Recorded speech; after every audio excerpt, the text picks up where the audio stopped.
মিছিল শুরু হয়েছে ধর্মতলা থেকে এবং তুমি দেখতে পাচ্ছ বিশাল মিছিল।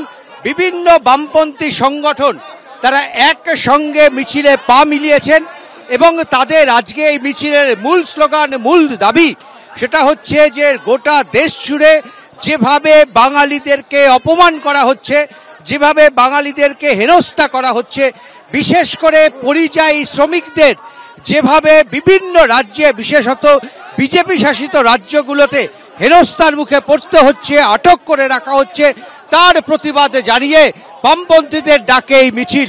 কেন পরিযায়ী শ্রমিকরা যারা রুটি রুজির জন্য ভিন রাজ্যে পাড়ি দিতে কার্যত বাধ্য হন, পরিবার ছেড়ে বাড়ি ছেড়ে যারা ভিন রাজ্যে পড়ে থাকেন দুটো রুটি রুজির জন্য, কেন বাংলা ভাষায় কথা বলার অপরাধে তাদেরকে এইভাবে কখনো পুলিশ, কখনো সেখানকার যে প্রশাসন তারা জেলবন্দি করে রাখছে, কাউকে কাউকে পাঠিয়ে দেওয়া হচ্ছে বাংলাদেশে।